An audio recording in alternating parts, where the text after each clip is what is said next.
Hello बच्चों, आज के वीडियो में हम class 10th chapter 5 arithmetic progression में से कुछ ऐसे इंपॉर्टेंट क्वेश्चन डिस्कस करने वाले हैं जो बोर्ड पॉइंट ऑफ व्यू से बहुत ज़्यादा इंपॉर्टेंट है।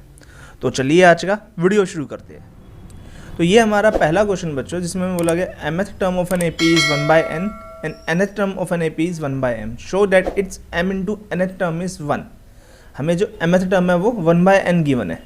इसका मतलब ये होगा कि a प्लस m-1d की जो वैल्यू है वो 1/n होगी, और nth टर्म जो है वो 1/m है, यानी कि a प्लस n-1d की जो वैल्यू है वो 1/m होगी। अब हमारे पास ये दो लीनियर इक्वेशंस आ गई है a और d में, और इन्हें हम एलिमिनेशन मेथड की हेल्प से सॉल्व करते हैं। तो सबसे पहले यहाँ इनके साइन चेंज कर देते हैं, तो ये a से a हमारा कैंसिल हो जाएगा। तो हमारे पास आएगा m-1 into d minus n-1 into d is equal to 1/n minus 1/m।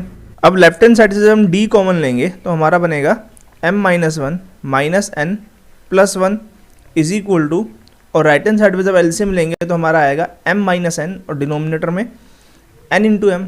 अब लेफ्ट हैंड साइड में हमारा 1 से 1 कैंसिल हो गया, तो हमारे पास बचेगा d into m-n is equal to m-n upon nm।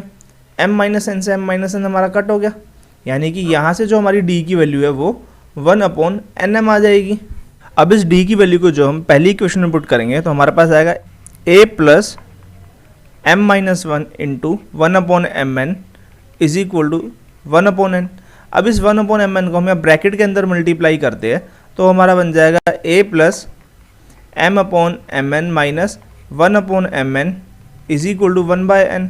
यहाँ हमारा m से m कैंसिल हो जाएगा, तो ये हमारा बन जाएगा a is equal to 1/n minus 1/n plus 1/mn। अब ये 1/n से 1/n कैंसिल हो जाएगा, तो यहाँ हमारी जो a की वैल्यू है वो 1/mn आ जाएगी। अब क्वेश्चन में हमें m इंटू nth टर्म निकालनी है, तो उसको हम फॉर्मूले में पुट करेंगे तो ये हमारा a plus m into n minus 1 into d आ जाएगा। तो यहाँ पर जब हम a और d की वैल्यू पुट करेंगे तो ये हमारा बनेगा 1/mn plus mn minus 1 into 1/mn।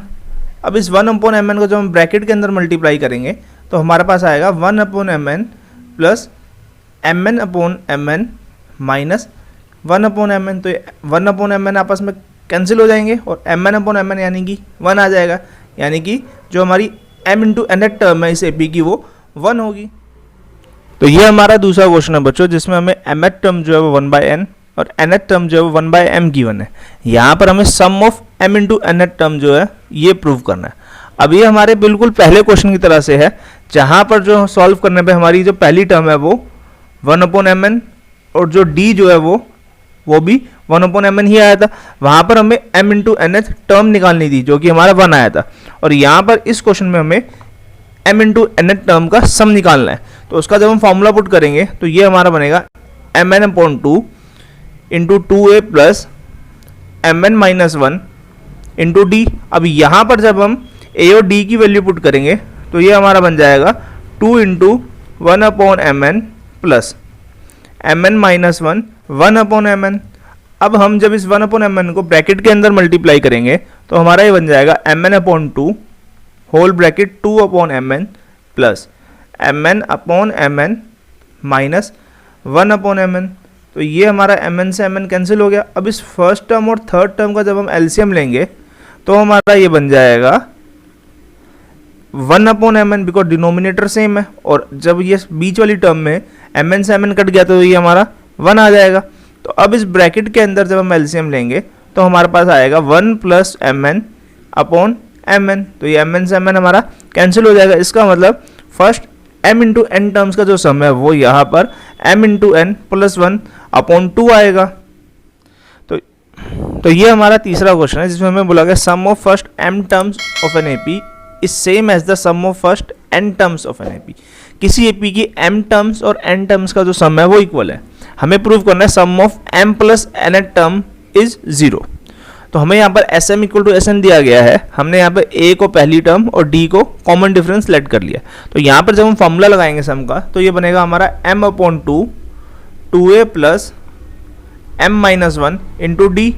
Right hand side में जब हम फॉर्मूला लगाएंगे तो ये बनेगा n/2 2a plus n-1 into d. अब हमारे 2 से 2 दोनों साइड कैंसिल हो जाएगा। अब लेफ्ट साइड में हम m को और राइट साइड में हम n को अंदर ब्रैकेट के मल्टीप्लाई करते हैं, तो ये हमारा बन जाएगा 2am plus m into m minus one into d is equal to 2an plus n into n minus one into d.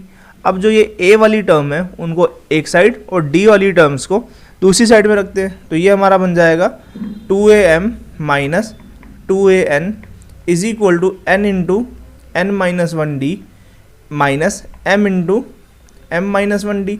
अब जब हम लेफ्ट हैंड साइड से 2 इंटू a कॉमन लेंगे तो हमारा आ जाएगा m माइनस n, और राइट हैंड साइड से जब हम d कॉमन लेंगे तो ये हमारा बनेगा n square minus n minus m square plus m। अब राइट हैंड साइड में अगर ये स्क्वेयर वाली टर्म्स को हम एक साथ लिखते तो ये हमारा आएगा n square minus m square, और इस n माइनस m में से माइनस कॉमन ले ले तो ये बन जाएगा हमारा n माइनस m।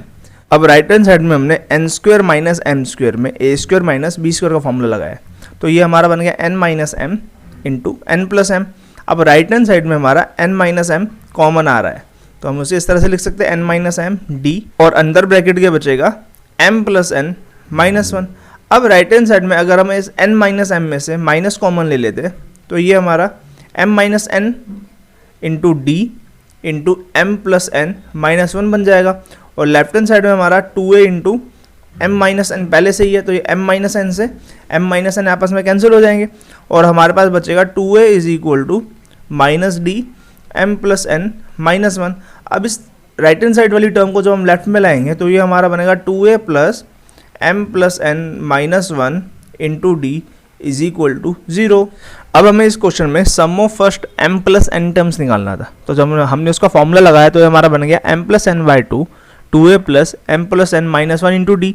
अब जो ये हमारा ब्रैकेट है 2a plus m plus n minus one into d, इसकी वैल्यू हमारी यहाँ पर ये 0 आ गई थी, तो इसका मतलब जब हम ये वैल्यू यहाँ पुट करेंगे तो ये हमारा बनेगा m plus n by two into 0, तो ये इसका आंसर हमारा 0 आ गया, यानी कि first m plus n terms का जो सम है इस एपी में वो 0 होगा। तो ये हमारा चौथा क्वेश्चन जिसमें हमें बोला गया sum of first 10 terms of an AP is 1/3 the sum of next 10 terms and the first term is 5, find the sum of first 30 terms. अब यहाँ पर हमें सम ऑफ नेक्स्ट 10 टर्म्स के बारे में बोला गया, यानी कि अकॉर्डिंग टू क्वेश्चन S10 जो होगा पहली 10 टर्म का सम अगली 10 टर्म के सम के बराबर है। यहाँ अगली 10 टर्म के सम के बराबर का मतलब है 11वीं टर्म प्लस 12वीं टर्म प्लस 13वीं टर्म से लेकर 20वीं टर्म तक का सम, 11वीं से लेकर 20वीं टर्म तक के सम के बारे में हमें क्वेश्चन बात कर रहे हैं। अब एपी में हमारे पास कोई ऐसा फॉर्मूला नहीं होता जहां पर हम बीच में से किसी भी टर्म्स का सम निकाल सके, तो हमने यहाँ पर क्या करा है, पहली 20 टर्म के सम में से पहली 10 टर्म का सम माइनस कर दिया, तो ऐसा करने से हमारे पास 11वीं से लेकर 20वीं टर्म तक का सम ही बचेगा। अब इस क्वेश्चन के अकॉर्डिंग हमें बोला गया sum of first 10 terms is 1/3 of sum of next 10 terms, यानी कि S20 माइनस S10, और जो पहली टर्म है वो हमें 5 दी गई है। अब यहाँ पर जब हम 3 को क्रॉस मल्टीप्लाई करेंगे तो हमारा बनेगा 3 into S10 is equal to S20 minus S10। अब जब इस S10 को हम लेफ्ट हैंड साइड में लेके जाएंगे तो हमारा बन जाएगा 4 into S10 is equal to S20। अब यहाँ पर हम सम का जब फॉर्मूला लगाएंगे तो हमारे पास आएगा 10/2 2a plus 9d is equal to 20/2 2a plus 19d। अब यहाँ पर ये हमारा 2 से 10 कट के 5 बन जाएगा, और यहाँ 2 से 20 कट के हमारा 10 बन जाएगा, यानी कि आ गया हमारा 22 इंटू a। अब a में हम वैल्यू इसकी पुट करते हैं जो कि हमें -5 दी गई है, plus 9d is equal to 10 2 into -5 plus 19d। अब राइट हैंड साइड में हमारा ये 10 है और लेफ्ट हैंड साइड में हमारे पास ये 20 है, तो ये 10 से जब 20 कटेगा तो हमारे पास लेफ्ट हैंड साइड में 2 बचेगा, तो ये हमारा बन जाएगा 2 into -10 plus 9d is equal to -10 plus 19d। अब जब इस लेफ्ट हैंड साइड में 2 को ब्रैकेट के अंदर मल्टीप्लाई करेंगे तो हमारा आएगा -20 plus 18d is equal to -10 plus 19d, तो ये हमारा आ जाएगा -20 plus 10 is equal to 19d minus 18d, यानी कि जो हमारी d की वैल्यू है वो -10 आ जाएगी। हमें इस क्वेश्चन में S30 फाइंड करना है, तो हमने फॉर्मूला में पुट कर दिया 30/2 into 2a plus 30 minus 1 into D, तो ये हमारा बन जाएगा 15 इंटू 2a। अब जो a की वैल्यू वो हमारी -5 थी प्लस 29 इंटू डी यानी कि -10, तो ये हमारा बन जाएगा 15 इंटू -10 -290 यानी कि 15 इंटू -300, तो यहाँ हमारा आ जाएगा -4500 यानी कि जो S30 है वो हमारा -4500 हो जाएगा। तो ये हमारा 5वां क्वेश्चन है जिसमें हमें बोला गया था sum of first 6 terms of an AP is 42 and the ratio of 10th and 38th term of the AP is 1:3। यहाँ पर हमें फर्स्ट और 13 टर्म इस एपी की फाइंड करनी है। जैसा कि क्वेश्चन में S6 जो है वो 42 दिया गया है, यहाँ पर जब हम फॉर्मूले में पुट करेंगे तो ये हमारा बनेगा 6/2 into 2a plus 6 - 1 into d is equal to 42। तो ये हमारा आ जाएगा 3 into 2a plus 5d is equal to 42। अब यहाँ से हमारा जो 2a प्लस 5d की वैल्यू होगी वो 42/3 यानी कि 14 आ जाएगी।